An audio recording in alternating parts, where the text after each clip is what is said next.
Happy Pie Day. This is Judy from the Judy Lab.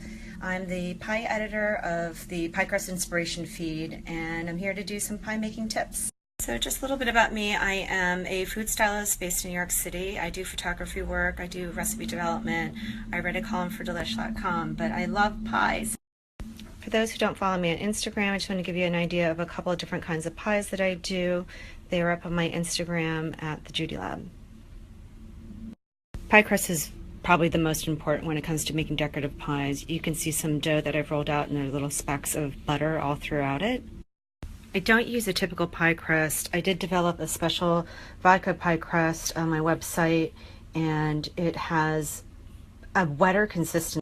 Water tends to be the enemy in tough pie crust, but this has got a tiny bit of shortening in it, and the vodka helps to decrease the amount of gluten building up. Before I put the dough in the refrigerator to rest, I make the ones for a pie tin round so that they're more efficient, and I make the other for shapes and things like that more rectangular. So round is for the tin. I would cut that out first and use the excess for scraps and pie leaves. The rectangular is easier in case you're trying to do lattice work where you need longer pieces. For a decorative crust, I like this 1/4 inch small, very thin rim versus something like this typical Pyrex. It's almost 3/4 of an inch. I get a little too carried away with the leaves and flour. I ended up cutting this pie crust pretty tight, so not that much to trim here. Don't do a lot of lattice work, but I really like these braids. They give a nice texture. And a little trick to cut them straight is using this little plastic cutting board and lining them up and cutting. Okay, doing this one-handed is not easy. I think I've recorded this like 5 times. But you can get the general gist of braiding this. Just make sure the dough is chilled and it doesn't. Sometimes before I do a pie, I do some sketches. This is a pie I did with Julie Resnick. We did a pie video on Periscope. And here are a couple other ones. Here are a few ideas that I had for Pie Day. Actually, whoops, upside down. And this is the pie I'm going to do today. These are the leftover pie pieces from the base of the pie crust. Sorry for the light.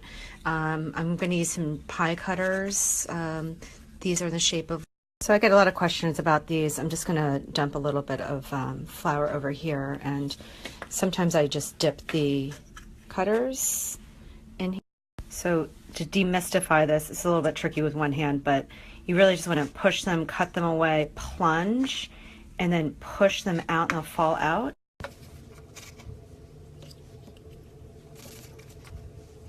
You can see I'm trying to get these as close together as possible. I don't usually like to re-roll the dough, so just want to use as much of this as possible.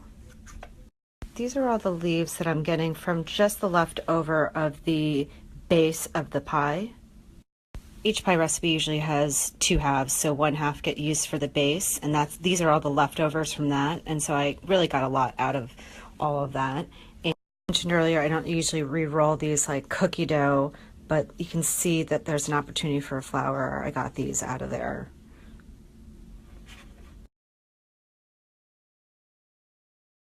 So to get an interesting crust, I try to use a variety of different types of cutters. So I've got 2 different leaves, and I got about 5 different kinds of flowers here.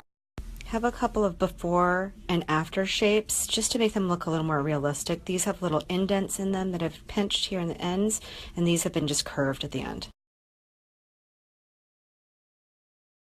All right, so I'm back. This is Judy from the Judy Lab, in case you are just joining in, and I'm making a pie crust demonstration, and here's the sketch that I'm going for. I didn't talk about the filling yet, but it's a salted caramel pear pie with almond extract, just to change it up, and I laid out the lattice work just to get a general idea what it looks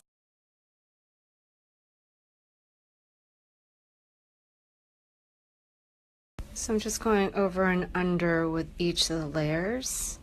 So the lattice is down, putting the leaf crown on. I've got this egg wash with cream in here, just dipping it as a little bit of glue, and just try to make them really irregular.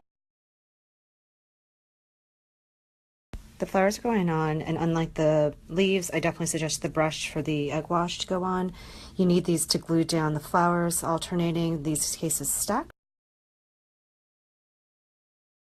So this is Judy signing off. Hope you liked the demonstration, and come find me on Instagram or on Snapchat. I'm the Judy Lab on both of them. See you soon.